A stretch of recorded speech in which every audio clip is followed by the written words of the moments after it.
Praise the Lord. நாம் யாவர் நின்றோனுமாக கண்களை மூடி கர்த்தரை நோக்கி ஆண்டவர் கொடுத்த இந்த நாளுக்காக கண்களை மூடி எல்லாரும் நன்றி சொல்லாமா. நன்றி ஆண்டவரே, கர்த்தர் எங்களை இம்மட்டும் பாதுகாத்து நடத்தின தயவுகளுக்காக நன்றியோடு நாங்கள் உம்மை துதிக்கிறோம். ஆண்டவர் உங்களை அற்புதமாக நடத்தி வந்திருக்கிறார். அவங்களை அதிசயமாய் நடத்தி வந்திருக்கிறாரு. கேறு தாற்று நீர் வற்றி போனாலும், தேசமே பஞ்சத்தில் வாடினாலும் ஆண்டவர் உங்களை வாட விடாமல், கையேந்த விடாமல் கர்த்தர் கண்மணி போல நடத்திருக்கிறாரு. வலது கரத்தை உயர்த்தி அவருக்கு ஒரு நன்றி சொல்லி, நன்றி அப்பா, உம்மை உயர்த்துகிறோம் ஆண்டவரே, உமக்கு நன்றி செலுத்துகிறோம். உங்கள் வலது கரம் மேலே உயரட்டுமே. கர்த்தர் உங்கள் வலது கரத்தை பிடித்து கொள்ளட்டும். ஆண்டவர் கையில் அர்ப்பணித்து தேங்க்யூ ஜீசஸ்ன்னு உள்ளத்தின் ஆழத்திலிருந்து சொல்லுங்கள். ஆண்டவர் உங்ககிட்ட தான் பேசி கொண்டிருக்கிறாரு. கர்த்தர் உங்ககிட்ட தான் சொல்கிறாரு. பர்டிகுலராக உன்னோட தான் பேசி கொண்டிருக்கிறாரு. வலது கரத்தை உயர்த்தி நீ அமைதியாக இருந்து அவர் அமைதியாக இருப்பார். நீ கர்த்தரை கூப்பிட்டு அவர் உன் சத்தத்துக்கு செவி கொடுக்க விரும்புகிறாரு. என் மகனே, என் மகளை என்னோடு கூட பேசு. அவர் உன்னை எதிர்பார்க்கிறாரு. அவர்கிட்ட நீ துதிச்சு அவர்கிட்ட பேசி அவர் சந்தோஷமா. அது ரொம்ப நாள் ஆயிடுச்சு. தூரமாக இருக்கிற கர்த்தர் கிட்ட வரும்படி இன்னும் கிட்ட, இன்னும் கிட்ட, இன்னும் சத்தமாய், இன்னும் ஆண்டவர் மகிமைப்படுத்துகிற காரியமாய் வலது கரத்தை உயர்த்தி தேங்க்யூ ஜீசஸ். ஆண்டவர் பாராட்டின தயவுகளுக்காக நன்றி ஆண்டவரே. இல்லை என்ற நிலைமைகள் வந்தாலும் இருப்பதை போல அழைக்கிற தெய்வம் உனக்குள்ள இருக்கிறாரு, உங்களுக்குள்ள இருக்கிறாரு. அவர் பெரியவர். அவர் சாதாரண காரியங்களை அசாதாரணமாய் உனக்குள்ள இருந்து செய்து முடிக்க அவர் வல்லவரா இருக்கிறாரு. உன்னால முடியும். ஏசப்பா சொல்றாரு, உங்களால் ஆகும், உனக்குள்ள இருக்கிறவரால் ஆகும். அவரை நம்பி நின்னுக்கிற உன்னுடைய வாழ்க்கையில என் ஆண்டவர் அற்புதம் செய்ய முடியும். நன்றி தகப்பனே, நன்றி தகப்பனே. அசைவாடுகிற கிருபைகளுக்காக ஸ்தோத்திரம். ஆவியானவர் இங்க அசைவாடி கொண்டிருக்கிறாரு. கர்த்தருடைய ஆவியானவர் ஒவ்வொரு மேலும் அசைவாடி கொண்டிருக்கிறாரு. அவருடைய பிரசன்னம் பனி போல இறங்கி கொண்டிருக்கிறது. வலது கரத்தை உயர்த்தி என் மேல உம்முடைய அபிஷேகம் ஊற்றப்படட்டும் ஆண்டவரே. என் மேல உம்முடைய ஆசீர்வாதங்கள் ஊற்றப்படட்டும் ஆண்டவரே. உம்முடைய கிருபைகள் ஊற்றப்படட்டும் ஆண்டவரே. இந்த நாளுக்குரிய நன்மைகள், இந்த நாளுக்குரிய கிருபைகள், இந்த நாள் எனக்கென்று வைத்துக்கிற ஆசீர்வாதங்கள் என் தலைமையில இறங்கட்டும்னு சொல்றவங்க மாத்திரம் ஆண்டவரை பார்த்து கூப்பிடுங்க பார்க்கலாம். நன்றி ஆண்டவரே, நன்றியோடு நாங்கள் உம்மை துதிக்கிறோம், நன்றியோடு உம்மை துதிக்கிறோம். வேதம் சொல்கிறது, ஒரு மனம் எங்கே உண்டோ அங்கே விடுதலை உண்டு. சபைக்குள்ள ஒரு மனமாய் ஒரே குரலாய் தாவீதின் குமாரனே எனக்கு இறங்குன்னு கூப்பிடும் போது கர்த்தர் நிச்சயமாய் உனக்காக உன்னை மேல இறங்கி உன்னை ஆசீர்வதிக்க, உன்னை சுகப்படுத்த, உன்னை பலப்படுத்த, உன்னை விடுவிக்க அவர் ஆயத்தமா இருக்கிறாரு. நல்லா கரம் தட்டி அவரை மகிமைப்படுத்தி ஆவியானவரே உம்மை நன்றியோடு துதிக்கிறோம் ஆண்டவரே. துதிகன மகிமைக்கு பாத்திரர் நீர் ஒருவரே. உம்மை உயர்த்துகிறோம், உயர்த்துகிறோம், உயர்த்துகிறோம், உயர்த்துகிறோம், உயர்த்துகிறோம் ஆண்டவரே. ஹல்லேலூயா, ஹல்லேலூயா, ஹல்லேலூயா. இயேசுவே நாங்கள் உம்மை துதிக்கிறோம், உம்மை ஸ்தோத்திரிக்கிறோம், உம்மை ஸ்தோத்திரிக்கிறோம். நன்றி அப்பா, நன்றி அப்பா, நன்றி ஆண்டவரே, நன்றி ஆண்டவரே. அநேகர் 10 பேர் சுகத்தை பெற்றுக்கொண்டாங்க. ஆனா நீ ஒருவன் மாத்திரம் தான் வந்திருக்கிற, நீ ஒருத்தி மாத்திரம் தான் வந்திருக்கிற. ஆனா மற்றவங்களை எங்கன்னு சொல்லி ஆண்டவர் கேட்கிறாரு. ஆண்டவரே நான் வந்திருக்கிறேன்ப்பா, நான் வந்திருக்கிற ஆண்டவர் நம்முடைய சமூகத்தில் கர்த்தர் என்னை கொண்டு வந்தீங்களே உமக்கு நன்றி சொல்லி. ஹல்லேலூயா, ஹல்லேலூயா. ஆவியே, ஆவியே, ஆவியே, ஆவியே, அசைவாடும் அனலாக்கும் எங்கள் அக்கினி ஜுவாலையே. அசைவாடும் அனலாக்கும் எங்கள் அக்கினி ஜுவாலை. கரந்தடி பாலமா சேர்ந்து. அசைவாடும் அனலாக்கும் எங்கள் அக்கினி ஜுவாலையே. எல்லாரும் எல்லாரும் ஒரு மனமாய் அசைவாடும்.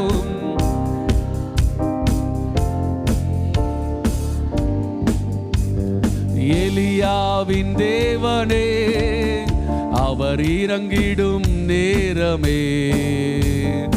எலியாவின் தேவனே அவர் இறங்கிடும் நேரமே. அசைவாடும் அனலாக்கும். ஆமென். அசைவாடும். கைதட்டி பாடலாமா? என்ன ஒரு விசையாய் அசைவாடும் அனலாக்கும் எங்கள் அக்கினி ஜுவாலையே. நீங்க கேட்டா ஆவியானவர் உங்கள் மேல அசைவாட விரும்புகிறாரு. பரிசுத்த ஆவியானவர் ஒவ்வொரு நிரப்ப விரும்புகிறாரு. அசைவாடும் அனலாக்கும் எங்கள் அக்கினி ஜுவாலையே. நான் ஒருவன் மாத்திரம் நீந்திருக்க பாகாலின் படைகளை எதிர்த்திடுவேன். நான் ஒருவன் மாத்திரம். ஆமென்.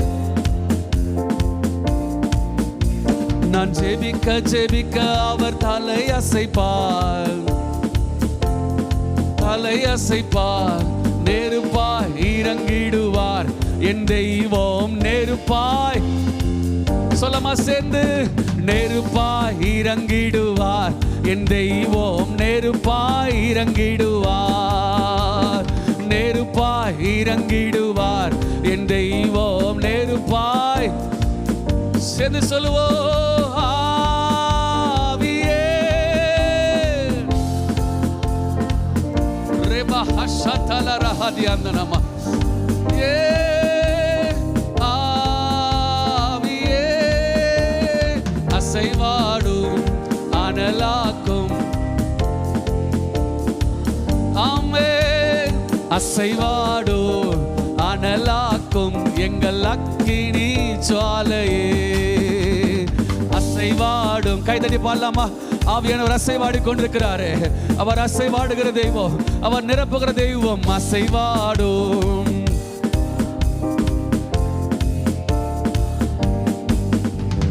வழிமாறி கீழ்த்தட்டில் படுத்தாலும் வார்த்தை தெய்வம் நம்மை பின்தொடர்வார். வழிமாறி படுத்தாலும் வார்த்தை தெய்வம் நம்மை பின்தொடர்வார். நான் கடலின் அலை நோக்கி குதித்தாலும், நான் கடலின் அலை நோக்கி குதித்தாலும் மீனை கொண்டு மீட்பார் என் தெய்வம். மீனை கொண்டு, நல்லா கரந்தடி சொல்லாமா? மீனை கொண்டு மீட்பார் என் தெய்வம். மீனை கொண்டு மீட்பார். ஆவியே ரபா ஹஷதல ரஹதனா ஒரே மாதியந்தலரே. கர்த்தருடைய ஆவியானவர் ஒவ்வொரு தலைகள் மேல அவர் கரம் வைத்து நிரப்பிக் கொண்டிருக்கிறாரே. வெச்சுகோ. ஆமென். S Lord. நன்றி அப்பா. அசைவாடும் அனலாக்கும் எங்கள் அக்கினி ஜுவாலையே. அசைவாடும் எங்கள் அக்கினி ஜுவாலையே. அசைவாடும் அக்கினி ஜுவாலையே. கேரி தாற்று நீர் வற்றி போனாலும், தேசம் பஞ்சத்தில் வாடினாலும், சூழ்நிலைகள் எல்லாம் உனக்கு தலைக்கு மேலே போனாலும், அவர் கர்த்தருடைய ஆவி என்று சொல்றாரு. பிரதர், கர்த்தருடைய ஆவி உன்னை பார்த்து தான் சொல்றாரு. உங்களை பார்த்து பற்றுக்கிறவங்களை பார்த்து தான் சொல்றாரு. நான் உன்னோட கூட இருக்கிறேன். என் தீங்கு உன்னை அணுகாதபடி, எந்த வியாதி உன்னை அணுகாதபடி, எந்த பிரச்சனைகளும் அணுகாதபடி நான் உனக்கு கேடகமாய், நான் உனக்கு பாதுகாப்பாய், நான் உனக்கு அடைக்கலமாய். நம்புறவங்க மாத்திரம் அவரை கரம் தட்டி மகிமைப்படுத்திக் கொண்டே இருங்க. இந்த தீர்க்க தரிசன வார்த்தைகள் உங்க வாழ்க்கையில நிறைவேறி கொண்டே இருக்குது. நாளைக்கு அல்ல ஐயா, இன்றைக்கே என் ஆண்டவர் இன்றைக்கு ஆஸ்வதிக்கிறவர், இப்பொழுதே ஆஸ்வதிக்கிற தெய்வம். உன்னை கொண்டு கர்த்தர் பெரிய காரியங்களை செய்ய வல்லவராக இருக்கிறாரு. நீ நினைக்கிற என்னை விட்டு ஆண்டவர் வெளியே போயிட்டாரு, நான் ஜெபிக்கலையா, நான் தூரமா இருக்கிறேன்னு இல்ல. கர்த்தர் உனக்காக தான் இறங்கி வந்திருக்கிறாரு. தெய்வம் உனக்காக தான் இறங்கி வந்திருக்கிறாரு. ஒருவருக்காக தான் கர்த்தர் இறங்கி வந்திருக்கிறாரு. வலது கரத்தை உயர்த்தி, ஆண்டவரே, கேரி தாற்று நீர் வற்றி போனாலும், தேசம் பஞ்சத்தில் வாடி போனாலும், எங்களை விட்டு விலகாத தெய்வம், எங்களோடு கூட இருக்கிற கிருபைகளுக்காக நன்றி என்று சொல்லி நல்ல கரம் தட்டி அவர் நாமத்தை மகிமைப்படுத்தி இது ஒரே ஒரு சரணத்தை சேர்ந்து பாடலாமா? ஹல்லேலூயா. கேரி தாற்று நீர் வற்றி போனாலும் வற்றாத ஜீவன் அதி நமக்கு உண்டு. கேரி ஆற்று நீர் வற்றி போனாலும் வற்றாத ஜீவன் அதி நமக்கு உண்டு. கேரி ஆற்று நீர். உங்க சத்தம் கேட்கட்டும். கேரி ரஹதலா ரானியான் தரலரனா. இன்னும் ஒரு விசையாய் கேரி தாற்று நீர். ஆமே, நமக்கு உண்டு ஐயா. விசுவாசிக்கிற வாழ்க்கையில உண்டு. அற்றி போனாலும் வற்றாத ஜீவனாதி நமக்கு உண்டு. சொல்லுங்க. பின்னிட்டு பாராமல் முன்னடப்பேன், முன்னடப்பேன். அழைத்தவர் கரம் நடத்தும், என்னை அழைத்தவர். நல்லா கரத்தடி சொல்லுவோம். அழைத்தவர் கரம் நடத்தும், நம்மை அழைத்தவர் கரம். உங்க கரம் தட்டி அவரை சேர்ந்து. அழைத்தவர் கரம் நடத்தும், நம்மை அழைத்தவர். ரெமா சதலரபா ஆவியே, ஆவியே, ஆவியே. லேரா ராரா தியாந்தரரே. அசைவாடும் அனலாக்கும் எங்கள் அக்கினி. ஒரு அக்கினி, பரலோகத்திலிருந்து ஒரு அக்கினி. நீ கேட்கிறது நிமித்தமாய் கர்த்தர் உன் தலைகள் மேல கரங்களை வைக்கிறாரு. உன் சிரசுகள் ஒரு அபிஷேகம் இறங்கி கொண்டே இருக்குது. நல்ல கரம் தட்டி இயேசுவின் நாமத்துல பெற்றுக்கோ, பெற்றுக்கோ, பெற்றுக்கோ, பெற்றுக்கோ. ஒரு அக்கினி உன்னை பற்றி பிடிக்குது. பலவீனத்தின் அக்கினி உன்னை பற்றி பிடிக்குது. எங்க எங்க ஒளிந்திருக்கிற எல்லா பலவீனத்தின் ஆவிகள் வெளியேறுவதாக.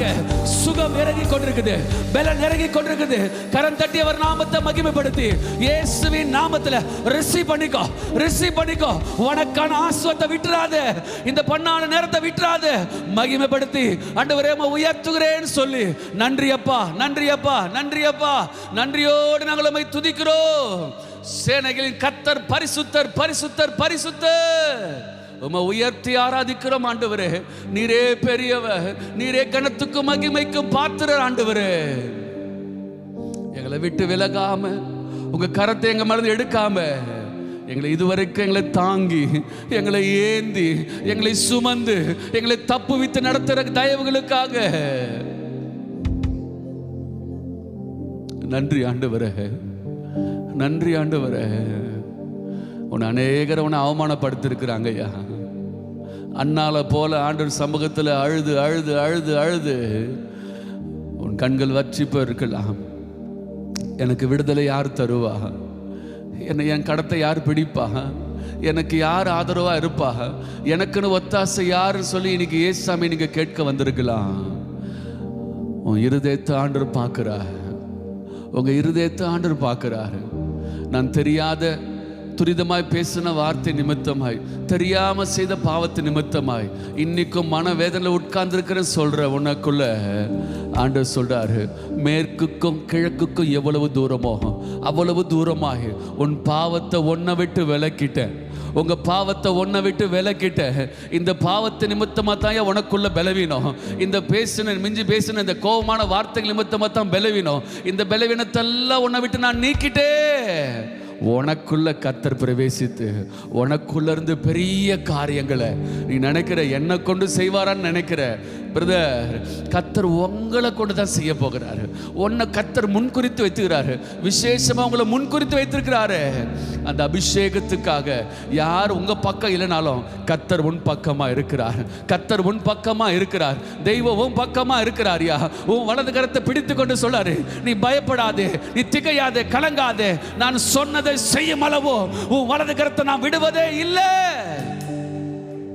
விட போறது இல்லையே. வலது கரத்தை உயர்த்தி, நீங்க எனக்கு போதும் ஆண்டவரே, நீங்க எனக்கு போதும் ஆண்டவரே, உங்க கிருபை எனக்கு போதும்பான்னு சொல்றங்க மாத்திரம். நன்றியா ஆண்டவரே.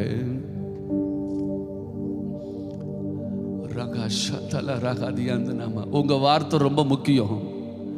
இது ஆண்டவர்கிட்ட துதிக்கிற ஒரு நேரம், ஜெபிக்கிற நேரத்தில் நீ ஆண்டவர்கிட்ட போற, துதிக்கிற நேரத்தில் கர்த்தர் உனக்காக இறங்கி வந்து கொண்டிருக்கிறார். அவர் உனக்கு முன்னாடி நிற்கிறாரு.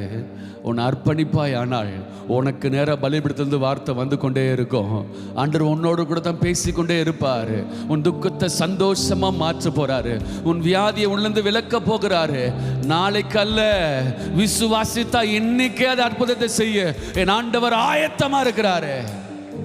நல்லா நல்லா நல்லா முழு மனதோடு கரம் தட்டி முழு பலத்தோடு ஆண்டவரை மகிமைப்படுத்தி நன்றி அப்பான்னு சொல்லுங்க பார்க்கலாம். உன்னை ஆண்டவர் உயர்த்துகிற கிருபைகளுக்காக நன்றி ஆண்டவரே. Thank you Jesus. என் அம்மாவும் நீரே, என் அப்பாவும் நீரே, எனக்கெல்லாமே நீங்க ஏசப்பா.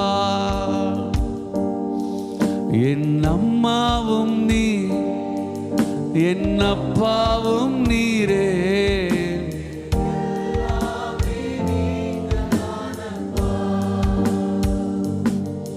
என் அம்மாவும் நீரே.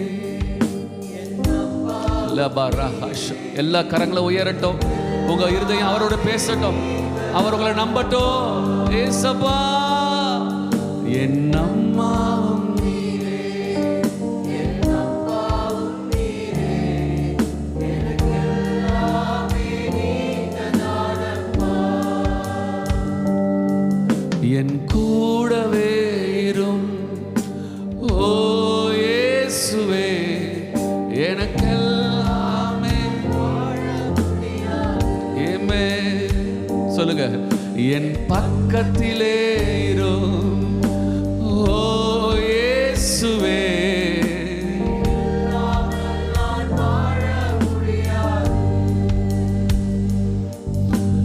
இருளான வாழ்க்கையிலே வெளிச்சமானிரே, உயிரற்ற வாழ்க்கையிலே ஜீவனானிரே. இருளான வாழ்க்கையிலே வெளிச்சமானிரே, இருளற்ற வாழ்க்கையிலே ஜீவனானிரே. சொல்லுங்க. என் வெளிச்சமும் நீரே. ஆமென். உங்க சத்தம் கர்த்தர் கேட்கட்டும். ஆமென். என் ஆண்டவர் உனக்கு வெளிச்சமாய் ரட்சிப்பாய்.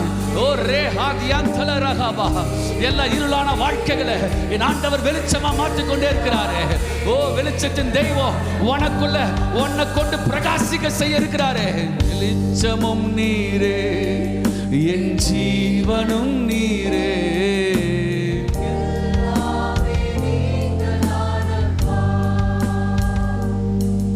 என் அம்மாவும் நீரே, என் அப்பாவும் நீரே, எனக்கெல்லாமே நீங்க தானப்பா. Thank you Jesus, thank you Jesus. நன்றி அப்பா. உன் இருளான வாழ்க்கையில் வெளிச்சமாய் கர்த்தர் உதிக்கிறாரு. நாளைக்கல்ல, இன்றைக்கல்ல, இப்போ இப்போ இப்பொழுதே இப்பொழுதே அது தோன்றும், இப்பொழுதே துளிர்விடும், இப்பொழுதே செழிப்பாக மாறும்.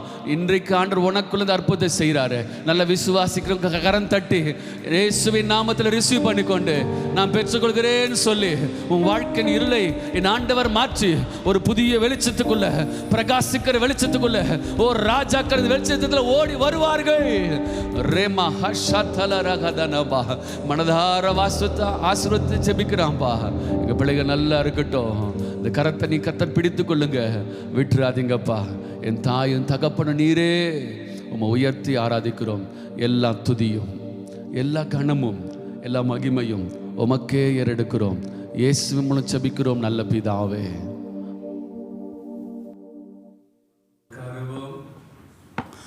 அல்லேலூயா, அல்லேலூயா. கர்த்தருடைய பரிசுத்த நாமத்திற்கு மகிமை உண்டாவதாக. ஆண்டவராகிய இயேசு கிறிஸ்துவின் இனிதான நாமத்தினாலே உங்கள் யாவரையும் அன்போடு கூட வாழ்த்தி வரவேற்கின்றேன். கர்த்தருடைய பரிசுத்த நாமம் மகிமைப்படுவதாக. இந்த காலை வேளையிலும் கர்த்தருடைய சமூகத்தை நாடி தேடி வந்திருக்கிற உங்கள் ஒவ்வொருவரையும் ஆண்டவர் இயேசு கிறிஸ்து தாமே ஆசீர்வதிப்பாராக. கர்த்தருடைய ஆலயத்திற்கு போவோம் வாருங்கள் என்று எனக்கு அவர்கள் சொன்ன பொழுது நான் மகிழ்ச்சியாயிருந்தேன். அல்லேலூயா. ஆலயத்துக்கு வருவது ஒரு பெரிய சந்தோஷம், ஆலயத்திற்கு வருவது ஒரு பெரிய மகிழ்ச்சி. பிரியமானவர்களே, இந்த சுற்று வட்டாரத்தில், இந்த பகுதியில் ஒரு மகிமையான ஆலயத்தை ஆண்டவர் நம்முடைய தந்தை பேராயர் ஐயா அவர்கள் மூலமாக உருவாக்கி இன்றைக்கு வளர்ந்து பெருகுவதற்கு ஆண்டவர் கிருபை செய்திருக்கிறார். அல்லேலூயா. கர்த்தருக்கே மகிமை உண்டாகட்டும். அற்பமாய் ஆரம்பிக்கப்பட்ட ஒரு ஆலயம் இன்றைக்கு 58வது ஆண்டு விழாவை நாம் கொண்டாடுவதற்கு நாம் ஆயத்தப்பட்டு கொண்டிருக்கின்றோம். கர்த்தருக்கே மகிமை உண்டாவதாக. இந்த நாளிலும் உங்களோடு கூட பகிர்ந்து கொள்ளும்படியாக தெரிந்து கொண்ட வேத பகுதி நாம் வாசிக்க கேட்ட லூக்கா எழுதின நற்செய்தி நூல் 8ஆம் அதிகாரம். லூக்கா எழுதின நற்செய்தி நூல் 8ஆம் அதிகாரம் 25ஆம் வசனத்தை ஒருவர் வாசியுங்கள். அவர் அவர்களை நோக்கி, உங்கள் விசுவாசம் எங்கே என்றார்.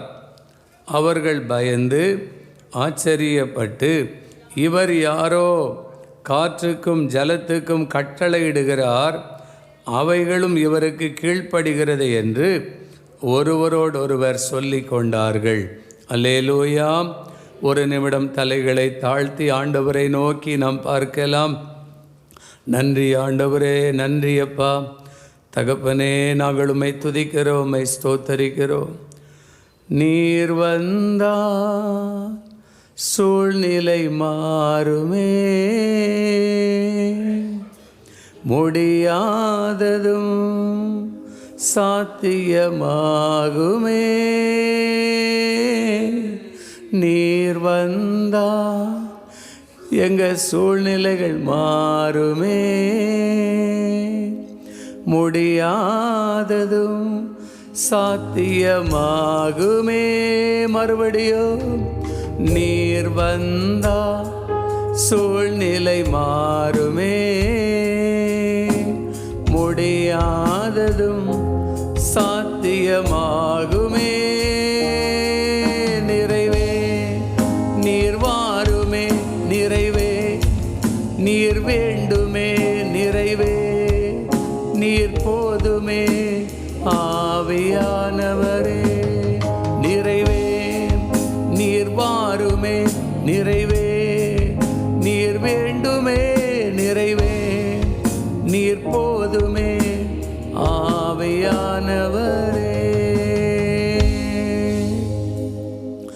எங்களோடு நீர் பேசும், எங்களோடு இடைப்படும். அடியனை மறைத்து நீர் வெளிப்படுவீராக. அடியனுடைய வாயின் வார்த்தைகளும் இங்கே கூடி வந்திருக்கிற எங்கள் ஒவ்வொருவருடைய இருதயத்தின் தியானங்களும் தகப்பனே உம்முடைய சமூகத்திலே பிரீதியாக இருப்பதாக. நீர் பேசும் ஆண்டவரே, நாங்கள் கேட்கிறோம். இயேசு கிறிஸ்துவின் வல்லமையுள்ள நாமத்திலே ஜெபிக்கிறோம் எங்கள் ஜீவனுள்ள பிதாவே. ஆமேன், ஆமேன். உட்காருவோம். அல்லேலூயா. சந்தோஷமாக இருக்கிறீங்களா? அல்லேலூயா. ஆலயத்தில் சந்தோஷமாக இருக்கணும். ஆமாம், மகிழ்ச்சியோடு கர்த்தரை நம்ம என்ன செய்யணும்? துதிக்கணும். அல்லேலூயா. இது கர்த்தர் உண்டு பண்ணின நாள், இதிலே களிகூர்ந்து மகிழ கடவும் வாருங்கள். ஆண்டவருக்கு நன்றி செலுத்தக்கூடிய ஒரு நாள் இந்த பரிசுத்த கர்த்தருடைய நாள், ஆண்டவர் உயிர்த்தெழுந்த நாள். எப்போ ஞாயிற்றுக்கிழமை வரும், எப்போ ஆலயத்துக்கு நம்ம போகலாம் அப்படின்னு ஒரு ஆர்வத்தோடு நம்ம காத்திருக்கணும், உற்சாகத்தோடு காத்திருக்கணும். அல்லேலூயா. என்ன ஞாயிற்றுக்கிழமை சர்ச்சுக்கு போகணுமா? இன்றைக்கி ஒரு நாள் தானே ரெஸ்ட்டு, கொஞ்சம் தூங்கலாமே, இன்னும் கொஞ்சம் தூங்கட்டும், இன்னும் கொஞ்சம் கை முடக்கி கொண்டு நித்திரை செய்யட்டும் என்பாயோ? வேதம் சொல்லுது இல்லையா? ஞாயிற்றுக்கிழமை தானே கொஞ்சம் நல்லா ரிலாக்ஸ் பண்ண முடியும், கொஞ்சம் ரெஸ்ட் எடுக்க முடியும். 6 நாளும் ஓடிக்கிட்டே இருக்கிறோம் அப்படின்னு சொல்லி ஒரு பக்கம் நம்முடைய மாம்சம் சொல்லும். ஆவியோ உற்சாகம் உள்ளது. அல்லேலூயா. மாம்சம் எப்போவுமே வலிக்குது, டயர்டாக இருக்குது, பலவீனமாக இருக்குது, ஏதாவது ஒன்று சொல்லிக்கிட்டே தான் இருக்கும், ஒரு எக்ஸ்கியூஸ் சொல்லிக்கிட்டே இருக்கும். அல்லேலூயா. கர்த்தருக்கு மகிமை உண்டாகட்டும். ஆவி உற்சாகமாக இருக்கணும். ஆலயத்தில் வந்து நம்ம உற்சாகமாக ஆண்டவரை ஆராதிக்கணும், உற்சாகமாக அவருடைய வார்த்தைகளை நம்ம கேட்கணும், உற்சாகமாக ஆண்டவருடைய நாமத்தை நம்ம மகிமைப்படுத்தணும். அல்லேலூயா, அல்லேலூயா. கர்த்தருக்கு மகிமை உண்டாவதாக. இந்த நாளிலும் உங்களோடு கூட பகிர்ந்து கொள்ள நாம் வாசித்த லூக்கா 8ஆம் அதிகாரம் 25ஆம் வசனம். அவர் அவர்களை நோக்கி, உங்கள் விசுவாசம் எங்கே என்றார். உங்கள் விசுவாசம் எங்கே என்றார். உங்கள் விசுவாசம் எங்கே? எப்படிப்பட்ட சூழ்நிலையிலே ஆண்டவர் இயேசு கிறிஸ்து தன்னை பின்பற்றி வந்த சீஷர்களை பார்த்து சொல்கிறார் என்றால், ஒரு பக்கம் வேதத்தில் நம்ம வாசிக்கிறோம் 22ஆம் வசனத்தில், ஒரு நாள் அவர் தமது சீஷரோடும் கூட படவில் ஏறினார், கடலின் அக்கறைக்கு போவோம் வாருங்கள் என்றார். அக்கறைக்கு போவோம் வாருங்கள், ஆண்டவர் தான் கூப்பிடுறாரு, வாங்க நம்ம எல்லாரும் படகுல ஏறுங்க என்று ஒரு நாளிலே அக்கறைக்கு போவோம் வாருங்கள் என்று சொல்லி ஆண்டவர் அழைக்கின்றார். அப்படியே புறப்பட்டு போனார்கள். இதுதான் வாழ்க்கை.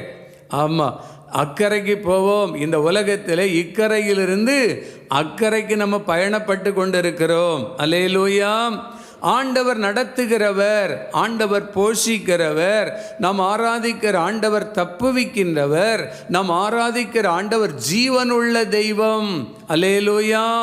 அவர் இன்றைக்கும் ஜீவிக்கிறார், இன்றைக்கு உங்களை நேசிக்கிறார், இன்றைக்கு உங்களுக்கு அற்புதம் செய்வதற்கு அவர் வல்லமையுள்ளவராயிருக்கிறார். அல்லேலூயா. கர்த்தருக்கு மகிமை உண்டாவதாக.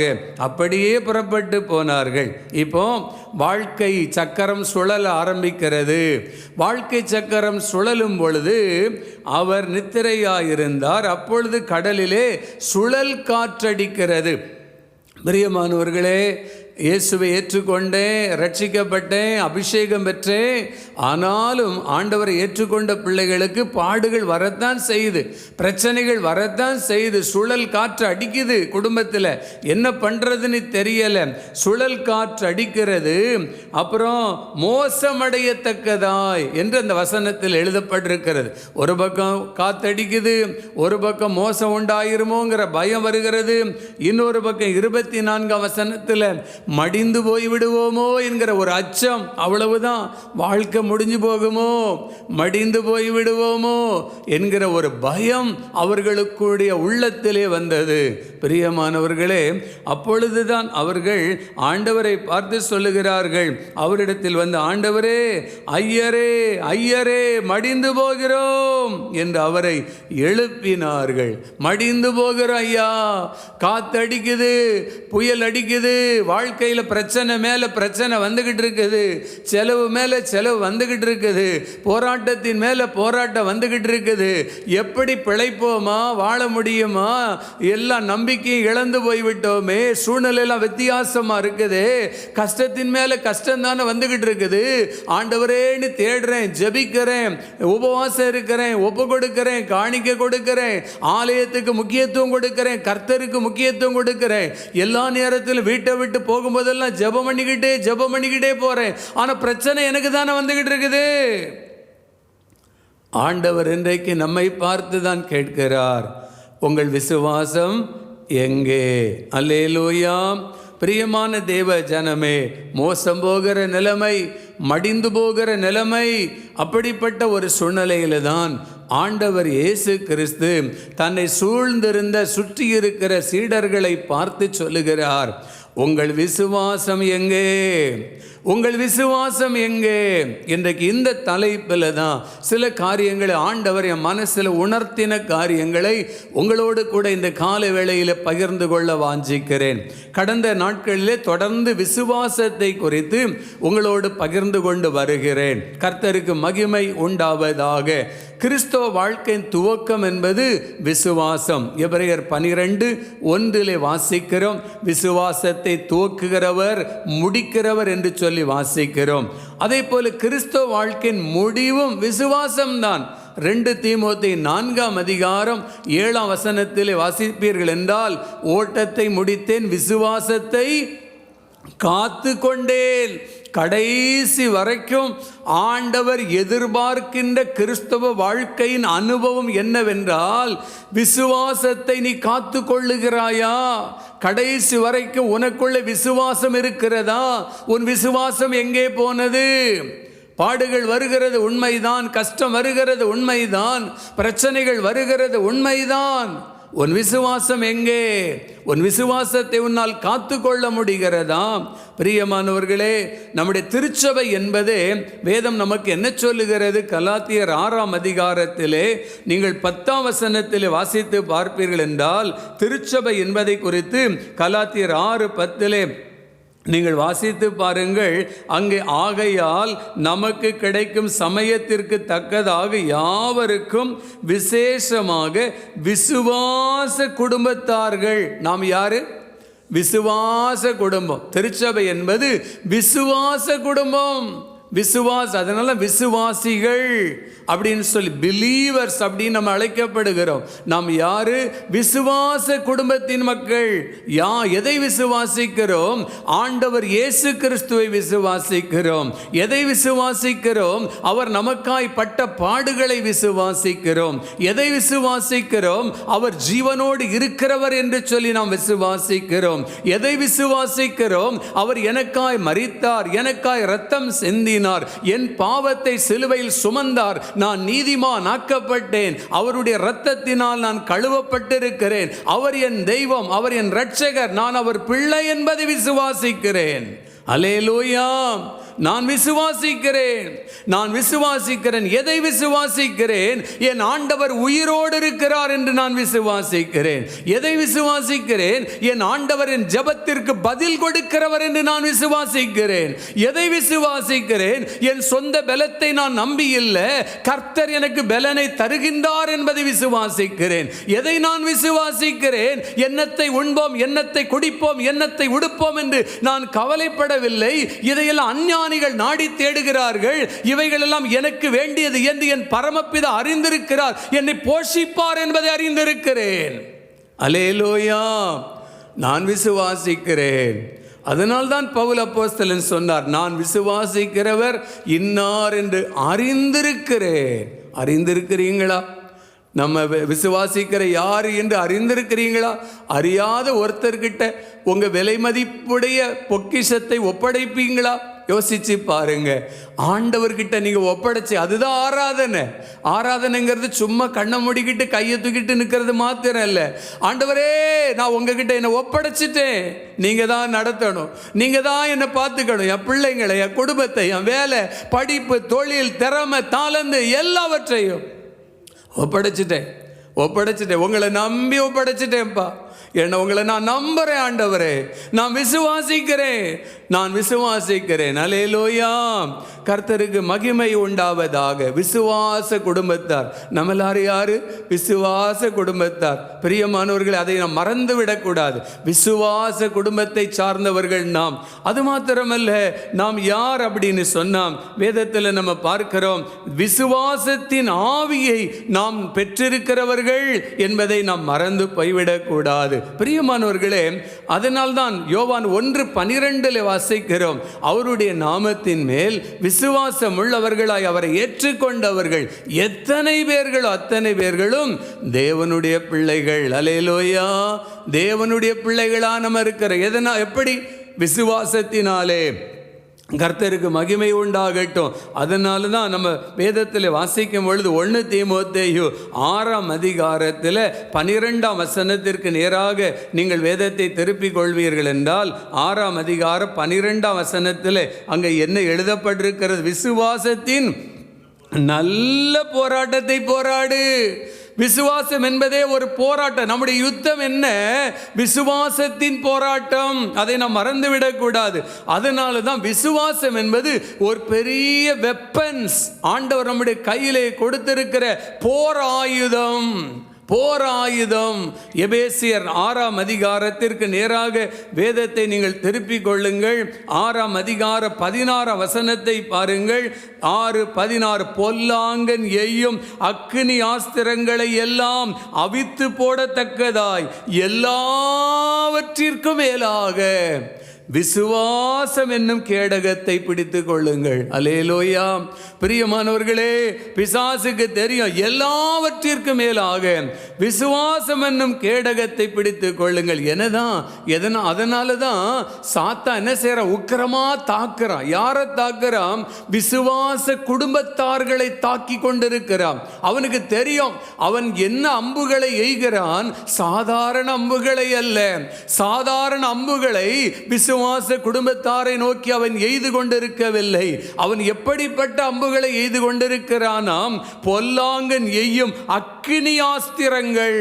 அக்கினியாஸ்திரங்கள், அக்கினி போன்ற பிரச்சனைகள் வருகிறது ஐயா, அக்கினி போன்ற போராட்டங்கள் வருகிறது.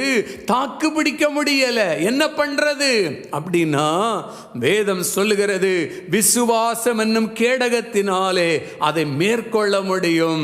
அல்லேலூயா. பிசாசு எய்கின்ற அம்புகள், பிசாசு கொண்டு வருகிற பிரச்சனைகள், பிசாசு கொண்டு வருகிற போராட்டங்கள், பிசாசு கொண்டு வருகிற சோதனைகள், பிசாசு கொண்டு வருகிற உபத்திரவங்கள் எல்லாவற்றையும் மேற்கொள்ள வேண்டும் என்றால் விசுவாசம் என்னும் கேடகத்தினாலே நாம் அவனை மேற்கொள்ள முடியும் என்று பரிசுத்த வேதம் நமக்கு கற்றுக் கொடுக்கிறது. அதனால தான் ஆண்டவர் இயேசு கிறிஸ்து விசுவாசத்துக்காக ஏங்கினார். அவர் என்ன சொன்னார் தெரியுமா? லூக்கா 18:8 ஆகிலும் மனுஷகுமாரன் மறுபடியும் இந்த பூமியிலே வரும்பொழுது விசுவாசத்தை காண்பாரோ? மறுபடியும் நான் அந்த உலகத்தில் வரும்பொழுது விசுவாசத்தை பார்க்க முடியுமா? இன்னைக்கு உலகத்தில் படித்து ஒரு நல்ல ஐடி கம்பெனிக்கு போனால் 30,000, 50,000, 1,00,000, 1,50,000 லட்சம் சம்பாதிக்கிற நிலைமைக்கு இன்றைக்கு உலகம் போய்கொண்டிருக்கிறது. விசுவாசம் என்னையா விசுவாசம்? எனக்கு எல்லாம் பாரு, அப்படியே அவ்வளோதான், ஸ்கேன் பண்ண உடனே என் கையில் கேஷ் இருக்குது, பணம் இருக்குது, என்ன வேணாலும் செய்ய முடியும். எதுக்கு விசுவாசம் தேவை? ஆண்டவர் சொல்றார், ஆகிலும் மனுஷகுமாரன் மறுபடியும் இந்த பூமியிலே வரும் பொழுது விசுவாசத்தை காண்பாரோ? பிரியமானவர்களே, விசுவாசம் என்கிற அனுபவம், விசுவாசம் என்கிற வாழ்க்கை இன்றைக்கு குறைந்து கொண்டிருக்கிற ஒரு காலத்திலே நாம் வாழ்ந்து கொண்டிருக்கிறோம். எனக்கு அருமையான தேவ பிள்ளைகளே, நாம் விசுவாச குடும்பத்தார் பிசாசு எய்கிற அக்கினி ஆஸ்திரங்களை அவித்து போட வேண்டும் என்றால் விசுவாசம் என்னும் கேடகத்தை நாம் பிடித்து கொள்ளும் பொழுதுதான் அவைகளை நாம் மேற்கொள்ள முடியும். அப்படின்னா இந்த விசுவாசத்தை நம்ம எப்படி பெற்றுக்கொள்ளுவது? வேதத்தில் அதுக்கு என்ன சொல்லியிருக்குது? 1 தெசலோனிக்கேயர் 3ஆம் அதிகாரத்திற்கு நேராக வேதத்தை திருப்பி கொள்ளுவீங்கன்னா 3ஆம் அதிகாரத்தில் 9ஆம் 10ஆம் வசனத்தை பாருங்க. மேலும் நம்முடைய தேவனுக்கு முன்பாக நாங்கள் உங்களை குறித்து அடைந்திருக்கிற மிகுந்த சந்தோஷத்திற்காக நாங்கள் தேவனுக்கு எவ்விதமாய் ஸ்தோத்திரம் செலுத்துவோம். 10ஆம் வசனம், உங்கள் முகத்தை கண்டு உங்கள் விசுவாசத்தின் குறைவுகளை நிறைவாக்கும் பொருட்டு இரவும் பகலும் மிகவும் வேண்டிக் கொள்ளுகிறோமே. அப்படி என்றால் எப்படி நம்ம விசுவாசத்திற்கு துணையாயிருப்பது என்ன அப்படின்னா, ஜெபிப்பதின் மூலமாக. மற்றவங்க நமக்காக ஜெபிக்கிறாங்க அல்லவா? யாரோ ஒருத்தர் உங்களுக்காக ஜெபம் பண்ணிக்கிட்டு இருக்கிறாங்க, உங்களுக்கு தெரியுமா? உங்களுக்காக ஜெபம் பண்ணிக்கிட்டு இருக்கிறாங்க. பிரியமானவர்களே, நீங்கள் சாதிக்கிறீங்க, நீங்கள் நிறைய வேலைகளில் முன்னேறி போய்கிட்டு இருக்கிறீங்க, உங்கள் சொந்த திறமணி நினச்சிக்கிட்டு இருக்கீங்களா? யாரோ ஒருத்தர் உங்களுக்காக ஜெபம் பண்ணிக்கிட்டு இருக்காங்க. அருமையான சகோதரனே, சகோதரியே, தாயே, உங்களுக்காக யாரோ ஒருத்தர் ஜெபம் பண்ணிக்கிட்டு இருக்கிறாங்க. எதுக்காக தெரியுமா? வேதம் சொல்லுகிறது, உங்கள் விசுவாசத்தின் குறைவுகளை நிறைவாக்கும் பொருட்டு. அப்படின்னா விசுவாச குறைவு மாறுவதற்கு ஜெபிக்கிறாங்க. நிறைய குடும்பத்தில் ஜெபிக்கிற தாயார் இருக்கிறாங்க, ஜெபிக்கிற பெற்றோர்கள் இருக்கிறாங்க. அவர்களுடைய ஜெபம் பிள்ளைகளை தாங்குகிறது. அப்போ ஜெபத்தின் மூலமாக. ரெண்டாவது, விசுவாசத்திற்கு எது துணையாக இருக்கிறது? 1 தெசலோனிக்கேயர் 3ஆம் அதிகாரத்தில் நீங்கள் 2ஆம் வசனத்தை பார்ப்பீங்க அப்படின்னு சொன்னா அங்கே என்ன சொல்லப்பட்டிருக்கிறது பாருங்கள். இந்த உபத்திரவங்களில் அங்கே நான் வாசிக்கும் பொழுது, ஒருவனும் அசைக்கப்படாதபடிக்கு உங்களை திடப்படுத்தவும் உங்கள் விசுவாசத்தை பற்றி உங்களுக்கு புத்தி சொல்லவும் நம்முடைய சகோதரனும் தேவ ஊழியக்காரனும் கிறிஸ்துவின் சுவிசேஷத்தில் எங்கள் உடன் வேலையாளுமாகிய தீமோத்தேயுவை அனுப்பினோமே. உங்கள் விசுவாசத்தை பற்றி உங்களுக்கு புத்தி சொல்ல, உங்களை உற்சாகப்படுத்துறதுக்கு. அதுக்கு தான் சந்திப்பின் மூலமாக. உங்கள் வீடுகள் எல்லாம் வந்து சந்திக்கிறோம் அல்லவா? எதுக்காக வந்து சந்திக்கிறாங்க? எதுக்காக ஊழியக்காரங்க வர்றாங்க? கலங்கி போயிருக்கிறீங்க, சோர்ந்து போயிருக்கிறீங்க. ஐயா, ஆண்டவர் தான் ஐயா இன்னைக்கு உங்களை எங்கள் வீட்டுக்கு அனுப்புனாரு. எத்தனையோ மக்கள் சொல்வதை நான் கேட்டிருக்கிறேன். நான் கலங்கி போயிருக்கிறேன். கஷ்டப்படும் போதெல்லாம் யாராவது ஒருத்தர் எங்களுக்காக வந்து ஜெபம் பண்ண மாட்டாங்களான்னு நான் ஏங்கி நிற்கும் போதெல்லாம் ஆண்டவர் ஒரு ஊழியக்காரர் அனுப்புறாரியா அப்படின்னு எத்தனையோ பேர் நான் சொல்ல கேட்டிருக்கிறேன். பிரியமானவர்களே, சந்திப்பதின் மூலமாக, ஜெபிப்பதின் மூலமாக, சந்திப்பதின் மூலமாக. மூன்றாவது, ரோமர் 14ஆம் அதிகாரத்திலே 1ஆம் வசனத்தை நாம் பார்ப்போம் என்று சொன்னால், அங்கே வேதம் என்ன கற்றுக் கொடுக்கிறது, எதன் மூலமாக விசுவாசம் வளர்கிறது? ரோமர் 14ஆம் அதிகாரத்திலே நீங்கள் 1ஆம் வசனத்தை வாசித்து பார்ப்பீர்கள் என்று சொன்னால், அங்கே அழகாக போடப்பட்டிருக்கிற, விசுவாசத்தில் பலவீனம் உள்ளவனை சேர்த்து கொள்ளுங்கள், ஆனால் அவனுடைய மன ஐயங்களை குற்றமாய் நிர்ணயிக்காமலும் இருங்கள். விசுவாசத்தில் பலவீனம் உள்ளவனை சேர்த்து கொள்ளுங்கள். அப்படின்னா சேர்த்து கொள்ளுகிற இடம் எது? அப்போஸ்தலர் 2:47 ரட்சிக்கப்படுகிறவர்களை கர்த்தர் அனுதினமும் சபையிலே சேர்த்து கொண்டு வந்தார். அப்ப விசுவாசம் எப்படி வளருவது அப்படின்னு சொன்னா, சபை கூடி வருவதின் மூலமாக, சபை ஆராதனைகளுக்கு வருவதின் மூலமாக, ஆண்டவரை ஆராதிப்பதின் மூலமாக, ஆண்டவருடைய வார்த்தைகளை கேட்பதின் மூலமாக. ஆண்டவருடைய வார்த்தைகளை நாம் கேட்க கேட்க கேட்க இந்த மக்களுக்கு செய்த ஆண்டவர் ஏன் எனக்கு செய்ய மாட்டார்? இவர்களுக்கு அற்புதம் செய்த ஆண்டவர் ஏன் என் வாழ்க்கையில் ஒரு வெளிச்சத்தை தரமாட்டார்? விசுவாசம் நமக்குள்ளே வளருகிறது. அல்லேலூயா. சபை கூடி வருதலின் மூலமாக. எனக்கு அருமையானவர்களே, விசுவாசத்தில் பலவீனமானவர்களை சேர்த்து கொள்ளுங்கள் என்று வேதம் நமக்கு கற்றுக் கொடுக்கிறது அல்லவா? நம்ம எல்லாம் பெரிய திறமையானவர்கள் அல்ல, பலவீனம் உள்ளவர்கள் தானே. பிரியமானவர்களே, பலவீனம் உள்ளவர்கள் ஆலயத்திற்கு வரும்பொழுது நாம் பலவான்களாய் மாற்றப்படுகிறோம். அல்லேலூயா. கர்த்தருக்கு மகிமை உண்டாவதாக. விசுவாசத்தை பாதிக்கின்றவைகளும் இருக்கிறது. மார்க் 11ஆம் அதிகாரத்திலே 24, 25ஆம் வசனங்களிலே நீங்கள் வாசித்து பார்ப்பீர்கள் என்று சொன்னால், 11ஆம் அதிகாரம் 24 சொல்லுகிறது, நீங்கள் விசுவாசம் உள்ளவர்களாய் ஜெபத்தில் எவைகளை கேட்பீர்களோ என்று சொல்லி. 15ஆம் வசனம் சொல்கிறது, நீங்கள் மற்றவர்களுக்கு உங்கள் தப்பிதங்களை, அவர்கள் தப்பிதங்களை மன்னியாமல் போனால் என்று சொல்லுகிறது. அப்படி என்றால் விசுவாசம் பாதிக்கப்படுகிற காரியங்கள் வேதத்தில் எழுதப்பட்டிருக்கிறது. மற்றவங்க செய்த தவறுகளை நாம் மன்னிக்காம மனசுக்குள்ள கசப்ப, வெறுப்ப, வைராக்கியத்தை நாம் வைத்து கொண்டு இருப்போம் என்றால் நம்முடைய விசுவாசம் பாதிக்கப்படுகிறது. யாக்கோபு 2ஆம் அதிகாரம் 1ஆம் வசனத்தில் நீங்கள் வாசித்து பார்ப்பீர்கள் என்று சொன்னால், பாரபட்சம் உள்ளவர்களாய் நாம் இருப்போம் என்றால் நம்முடைய விசுவாசம் பாதிக்கப்படும் என்று சொல்லி அங்கே எழுதப்பட்டிருக்கிறதை நாம் பார்க்கிறோம். யாக்கோபு எழுதின நிருபம் அங்கே 2ஆம் அதிகாரம் 14ஆம் வசனத்தில் இருந்து 17ஆம் வசனம் வரைக்கும் நம்ம வாசித்து பார்ப்போம். அப்படின்னு சொன்னால் அங்கே பாருங்க, என் சகோதரரே, ஒருவன் தனக்கு விசுவாசம் உண்டென்று சொல்லியும் கிரியை இல்லாதவனானால் அவனுக்கு பிரயோஜனம் என்ன? அந்த விசுவாசம் அவனை ரட்சிக்குமோ?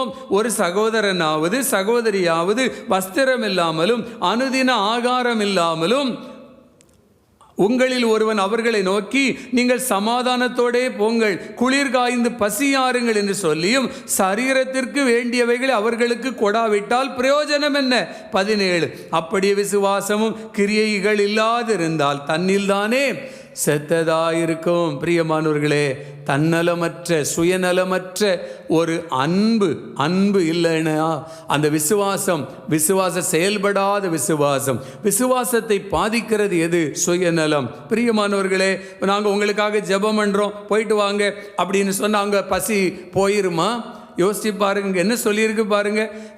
தனக்கு விசுவாசம் உண்டு என்று சொல்லி அவங்க ஆகாரம் இல்லாமல் கஷ்டப்படும் போது, வஸ்திரம் இல்லாமல் வேதனைப்படும் போது சமாதானத்தோடு போயிட்டு வாங்க அப்படின்னு சொன்னால் எப்படி இருக்கும்? பிரியமானவர்கள், அமெரிக்க தேசத்திலே ஒரு பிச்சை எடுத்து கொண்டிருந்த ஒரு மனிதன் குளிரில் நடுங்கி கொண்டிருக்கிறார். அங்கே ஒரு அருமையான ஊழியக்காரர் அங்கே அவர் பிரயாணம் பண்ணி குதிரையிலே போய் கொண்டிருக்கும் பொழுது குளிரிலே நடுங்கி கொண்டிருந்த அந்த மனிதனின் மேல் இறக்கப்பட்டு அவர் குதிரையை விட்டு இறங்கி தான் போட்டிருந்த அந்த கோட்டை கழற்றி அந்த பிச்சை எடுத்து கொண்டிருந்த மனிதனுக்கு போர்த்தி விட்டார். உடனே அந்த மனிதன் கேட்டான், ஐயா நீங்க ஜீசஸா அப்படின்னு கேட்டான். நீங்க ஜீசஸா, நீங்க இயேசுவா அப்படின்னு கேட்டான். பிரியமானவர்களே, நாம் எத்தனையோ பிரசங்கங்களை நாம் கேட்கிறோம். விசுவாசத்தை எது பாதிக்கிறது? தன்னலமற்ற அன்பு விசுவாசத்திற்கு தூண்டுதலாயிருக்கிறது. சுயநலமாயிருக்கிற நிலைமை விசுவாசத்தை பாதிக்கக்கூடியதாயிருக்கிறது. ஆண்டவர் சொன்னார், 2 வஸ்திரம் இருந்தால் 1 வஸ்திரத்தை ஏழைக்கு கொடு என்று சொன்னார். பிரியமானவர்களே, விசுவாசம் இருந்தால் தான் நம்ம செய்ய முடியும். விசுவாசம் இருந்தால்தான் கர்த்தர் பார்த்து கொள்வார் என்று கொடுக்க முடியும். பிரியமானவர்களை, எலியாவை ஆண்டவர் அனுப்புகிறார், சாரிபாத் தேசத்திற்கு அனுப்புகிறார். அங்கே இருக்கிற ஒரு விதவையை பார்த்து எலியா கேட்கிறார், நீ கொஞ்சம் குடிக்க கொஞ்சம் தண்ணீர் கொடு என்று கேட்கின்றார். அந்த அம்மா வீட்டுக்குள்ள போகும் பொழுது எலியா கேட்கிறார், அப்படியே எனக்கு ஒரு அடை செய்து கொடு, ஒரு அப்பத்தை செய்து கொடு. அந்த அம்மா சொல்றாங்க, ஐயா, கைப்பிடி அளவு மாவு தான் இருக்கிறது, கொஞ்சம் எண்ணெய் தான் இருக்கிறது, இதை நாங்கள் சாப்பிட்டு செத்து போகலாம் என்று இருக்கிறோம். ஆனால் எலியா சொல்றாரு, முதல்ல நான் சொன்னதை செய்யுங்கிறாரு. அல்லேலூயா. எனக்கு அருமையானவர்கள், இங்க பார்க்கும்போது எலியா ஒரு சுயநலமா கேட்கிறாரு. அந்த அம்மா சொல்றாங்க, நான் சாப்பிட்டுட்டு செத்துருவேங்கிறாங்க. ஆனா எலியா என்ன சொல்றாரு, நீ சாப்பிட்டு சாகிற 2வது, முதல்ல எனக்கு கொடு அப்படிங்கிறாரு. எனக்கு பிரியமா, அது எதை காண்பிக்கிறது? பிரையாரிட்டி காடுக்கு, ஆண்டவருக்கு முதலிடம் நம்முடைய வாழ்க்கையில் நாம் கொடுக்கும் பொழுது வேதம் சொல்லுகிறது, அந்த தேசத்திலே பஞ்சம் தீர்ந்து போகும் நாள் வரைக்கும் பானையில் மா செலவழிந்து போகவில்லை, கலசத்தில் எண்ணெயும் குறைந்து போகவில்லை. அல்லேலூயா. விசுவாசம். எனக்கு அருமையானவர்களே, ஆண்டவருக்கு கொடுத்தா குறைஞ்சிருமோ? ஏழைகளுக்கு இறங்கினா குறைஞ்சிருமோ? ஆண்டவர் சொல்றார், ஏழைகளுக்கு இறங்குகிறவன் கர்த்தருக்கு கடன் கொடுக்கிறான், அவன் கொடுத்ததை அவர் திரும்ப கொடுப்பார். மனுஷன் திரும்ப கொடுக்க மாட்டான், ஏமாத்திடுவான். ஆனால் அவர் திரும்ப கொடுக்கிற ஆண்டவர் உண்டு. அல்லேலூயா. நமக்கு ஒரு தெய்வம் உண்டு, அவர் திரும்ப கொடுக்கிறவர். அவர் யாருக்கும் கடனாளி அல்ல, அவர் யாருக்கும் கடன்படுகிறவர் அல்ல, திருப்பி கொடுத்துருவார் ஆண்டவர். அல்லேலூயா. நீங்க காணிக்க கொடுத்தீங்கன்னா கூட அதை உங்களுக்கு சுகமா திருப்பி கொடுப்பாரு, அற்புதமா திரும்பி கொடுப்பாரு. பிள்ளைகளுக்கு நல்ல வேலையா திரும்பி கொடுப்பார், நல்ல திருமணமா திரும்பி கொடுப்பாரு. உங்க பிள்ளைகளுக்கு வரதட்சணை வாங்காத ஒரு மணமகனை நல்லா கொடுப்பாரு. உங்க பிள்ளைகளுக்கு நல்ல ஒரு நிலைமைகளை ஆண்டவர் எந்த நீங்க லஞ்சம் கொடுக்காம ஆண்டவர் உங்களுக்கு கொடுப்பாரு. அல்லேலூயா. ஆண்டவர் திருப்பி கொடுக்கிற ஆண்டவராய் இருக்கிறார். பிரியமானவர்களே, அப்படி என்று சொன்னால் நம்முடைய விசுவாசத்தினால் ஆண்டவர் என்ன நன்மைகளை கொடுக்கிறார்? நீங்கள் வேதத்தில் ஏசாயா 28ஆம் அதிகாரத்திலே 16ஆம் வசனத்தை வாசித்து பாருங்கள். அங்கே சொல்லப்பட்டிருக்கிறது, விசுவாசிக்கிறவன் பதறான். விசுவாசிக்கிறவன் பதறான். விசுவாசிக்கிற பிள்ளைங்க பதற மாட்டாங்க. அவர் பார்த்து கொள்ளுவாருங்க. என் தேவைகளை அவர் பார்த்து கொள்ளுவார், என் காரியங்களை அவர் பார்த்து கொள்ளுவார். பிரியமானவர்களே, விசுவாசிக்கிறவர்கள் பதட்டப்பட மாட்டாங்க. ஆண்டவர் சித்தப்படி நடக்குங்க. என் பிள்ளை காரியமா, படிப்பு காரியமா, வேலை காரியமா, குடும்பத்தின் காரியமா, ஆண்டவருக்கு சித்தம் எதுவோ அது நடக்கும். ரொம்ப பதட்டப்பட, ஐயோ என்ன பண்ணுறது, என்ன செய்கிறது, எப்படி பிழைக்கிறது? எனக்கு அருமையானவர்களே, கிரகாம் ஸ்டூவர்ட் செயின்ஸையும் அவருடைய 2 பிள்ளைகளையும் அங்கே பெட்ரோல் ஊற்றி ஜீப்பில் வைத்து கொளுத்தி சாம்பலாக்கிட்டாங்க.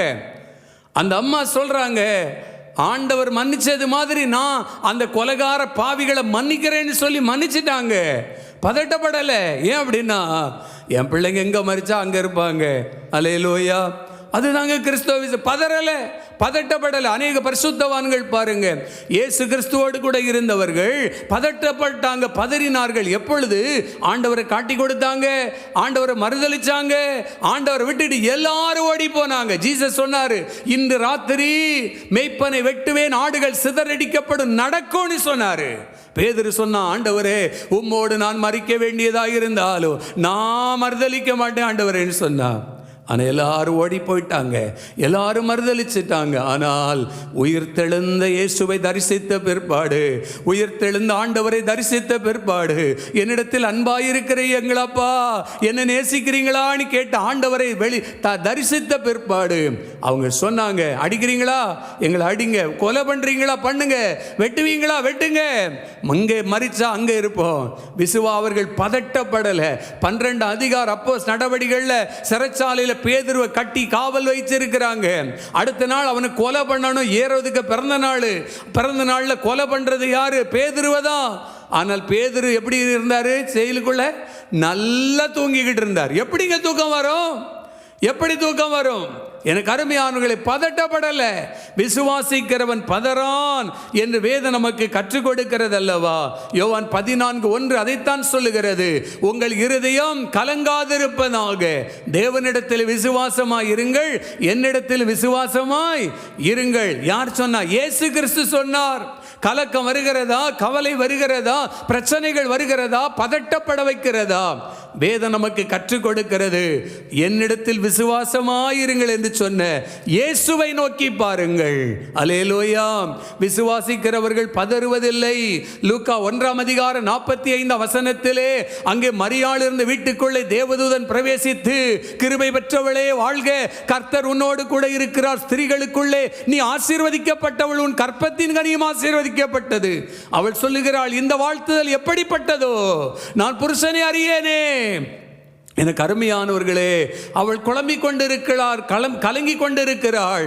அப்பொழுது கடைசியில் அவள் சொன்ன வார்த்தை என்ன? இதோ நான் ஆண்டவருக்கு அடிமை, உம்முடைய வார்த்தையின்படி எனக்கு கடவுது, தேவனாலே கூடாத காரியம் ஒன்றுமில்லை. அல்லேலூயா. அவரால் எல்லாம் கூட. அதுதாங்க விசுவாசம், அதுதான் விசுவாசம். மரியாள் பதட்டப்படலை. ஆண்டவரே உங்க சித்தப்படி ஆகட்டும். அல்லேலூயா. விசுவாசிக்கிறவர்கள் பதறுவதில்லை.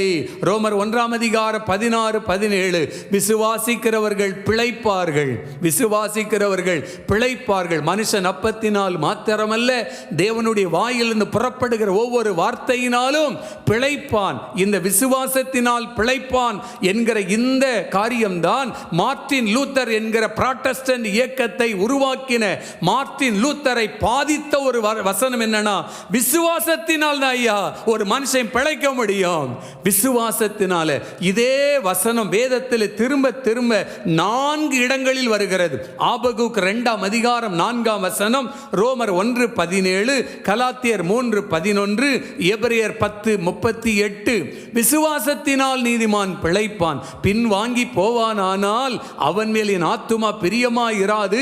நாமோ கெட்டு போக பின் வாங்குகிறவர்களாய் இராமல் ஆத்துமா ஈடேற விசுவாசிக்கிறவர்களாய் இருப்போம். அப்போஸ்தலர் எபிரேயர் 10:38 சொல்லுகிறது. பிரியமானவர்களே, விசுவாசத்தினால் தான் ஒரு தேவ பிள்ளை பிழைக்க முடியும் என்று வேதத்தில் நாம் வாசிக்கிறோம். மீனுக்கு ஒரு தண்ணீர் தான், அதுக்குள்ளே இருந்தால் தான் அந்த மீன் பிழைக்க முடியும். அதை போல ஆண்டவரை ஏற்றுக்கொண்ட ஒவ்வொரு தேவ பிள்ளைக்கும் சுவாசம் என்பது விசுவாசம்தான். மீனுக்கு தண்ணீரை போல நாம் சுவாசிக்கிற சுவாசம் விசுவாசம். விசுவாசத்தினால் தான் நாம் பிழைக்க முடியும். பிரியமானவர்களே, மத்தேயு 14:26-29 வரைக்கும் நான் வாசிக்கும் பொழுது, அங்கே இயேசு கிறிஸ்து மலையில் ராத்திரியெல்லாம் உட்கார்ந்து ஜெபிச்சு கொண்டிருக்கிறார். சீடர்கள் அங்கே கடலில் பயணப்பட்டு கொண்டிருக்கிறார்கள்.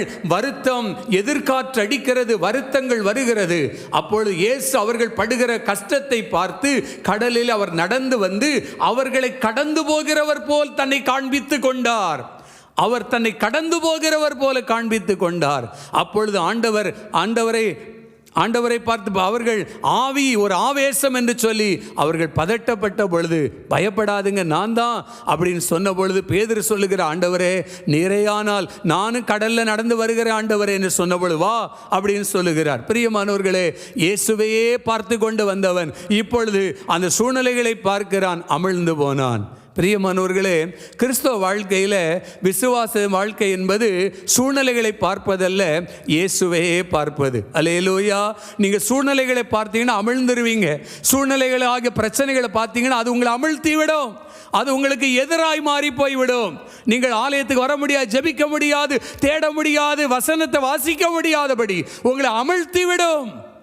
பிரியமான தேவ பிள்ளைகளே, ஆனால் இயேசுவை விட்டு நம்முடைய கண்களை விலக்காமல் ஆண்டவரே நோக்கி பார்ப்போம் என்று சொன்னால் நாம் பிழைக்க முடியும். பிரியமானவர்களே, 1 தெசலோனிக்கர் 2 தெசலோனிக்கர் நிருபத்தை அப்போஸ்தலனாகிய பவுல் எழுதும் பொழுது 1 தெசலோனிக்கரில் முழுசும் நீங்கள் வாசி பார்த்தீங்கன்னா ஆண்டவருடைய 2ஆம் வருகையை பற்றி அவர் எழுதுகிறார். அப்போஸ்தலனாகிய பவுல் 2ஆம் வருகையை பற்றி. உடனே மக்கள் எல்லாம் என்ன செஞ்சிட்டாங்க?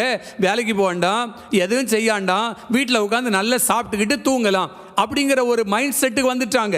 நீங்கள் 1 தெசலோனிக்கேயர்ல 1ஆம் அதிகாரம் 10ஆம் வசனம், 2ஆம் அதிகாரம் 19ஆம் வசனம், 3ஆம் அதிகாரம் 13ஆம் வசனம், 4ஆம் அதிகாரம் 17ஆம் வசனம், 5ஆம் அதிகாரம் 23ஆம் வசனம், இதில் எல்லா வாசியம் பார்த்தீங்கன்னா 2ஆம் வருகையை பற்றி பவுல் திரும்ப திரும்ப திரும்ப திரும்ப சொல்றாரு. 1 தெசலோனிக்கேயர் முழுவதும், அந்த நிருபம் முழுவதும். இப்போ 1 தெசலோனிக்கேயர்ல 2ஆம் வருகையை பற்றி அவர் பிரசங்கம் பண்ணதுனால இயேசு நாளைக்கு வந்துருவாரு, இன்னைக்கு ராத்திரி வந்துருவாரு, அடுத்த நாள் வந்துருவாரு, எல்லாரும் வேலைக்கு போறதை விட்டுட்டான், குடும்பத்தை நடத்துறதை விட்டுட்டான். இப்போ 2 தெசலோனிக்கேயர் அவர் எழுதுறாரு. எப்படி எழுதுறாரு தெரியுமா? 3ஆம் அதிகாரத்தில் 10ஆம் வசனத்திலிருந்து 12ஆம் வசனம் வரைக்கும் நீங்க வாசித்து பார்த்தீங்கன்னா, ஒருவன் உங்களில் யாதொருவன் வேலை செய்ய மனதில்லாதிருந்தால்